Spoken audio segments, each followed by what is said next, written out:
তাই নিৰক্ষৰ, কিন্তু তাই পুৱা গধূলি সদায় সন্তানবিলাক যেতিয়া পঢ়ি থাকে, লগত বহি থাকে, শুনি থাকে, লগত বহি থাকে, শুনি থাকে।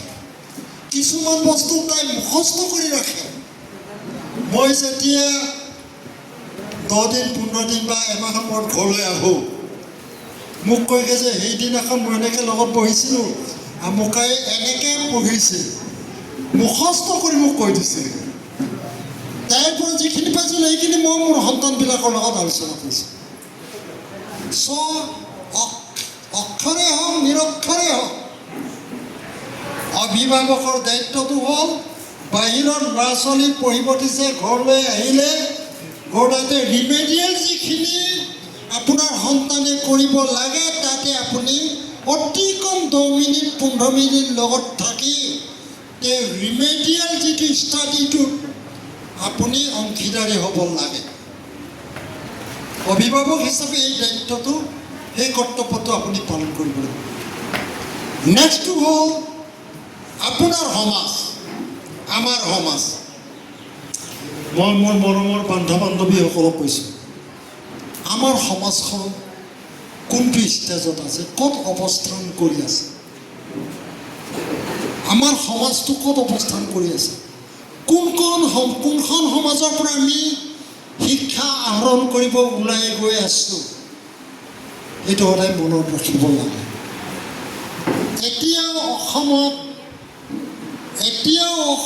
আমাৰ মিচিং জনগোষ্ঠীটোৰ যিটো শিক্ষাৰ হাৰ, এই শিক্ষাৰ হাৰটো 30% ঊৰ্ধত যোৱা নাই।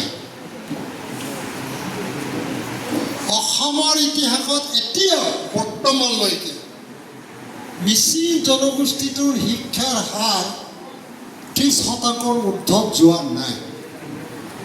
30% ঊৰ্ধত, অৰ্থাৎ 50% ঊৰ্ধত বা 100%লৈ যদি আমি চুব লাগে, সম্পূৰ্ণ আজিৰ ছাত্ৰ ছাত্ৰীবিলাকৰ ওপৰত সেইটো ভিত্তি কৰিছে। সম্পূৰ্ণ আজি আমাৰ ছাত্ৰ ছাত্ৰীবিলাকৰ ওপৰত এই শতাংশটো ভিত্তি কৰি আছে। বহু আমাৰ সমাজৰ ছাত্ৰ ছাত্ৰী আছে, সি যিমানলৈ পঢ়িবলৈ যায় আধাতেই পঢ়াটো হাং কৰে। আধাতেই পঢ়াটো হাং কৰাৰ লগে লগে না সি কেঁচা হৈ থাকে, না পকা হৈ যায়, মাজত হেং হৈ থাকি যায়। তুমি যদি ছাত্ৰ হোৱা, if you are student, you compel to promise yourself to achieve your goal. You compel to promise yourself to achieve your goal. আঘাতে এৰি দিয়া, কেঁচাও নোহোৱা, পকাও নোহোৱা, that thing can should be সম্পূৰ্ণ এইটো চেঞ্জ কৰি দিব লাগে, ডুবাই দিব লাগে। তেতিয়া আমাৰ শতাংশটো, আমাৰ মিচিং জনগোষ্ঠীৰ যিটো শিক্ষাৰ হাৰৰ শতাংশ, এতিয়া গ্ৰেজুৱেলি উচ্চ যিটো বিভাগৰ আসনবিলাক, সেইটোতে মই ইমান নিজক দুৰ্বল নাভাবোঁ, আমি দুৰ্বল ভাবিব নাপায়। এতিয়া বহু ক্ষেত্ৰত APSCয়ে হওক, UPSCয়ে হওক, অসমৰ জনগোষ্ঠীবিলাকৰ ভিতৰত মিচিং জনগোষ্ঠীৰো সন্মানীয় এখন দখল কৰাৰ যিটো এই সন্মান আমি আদায় কৰিব পাৰিছোঁ। কিন্তু আমাক যিমান লাগে সেইখিনি আমাৰ হোৱা নাই।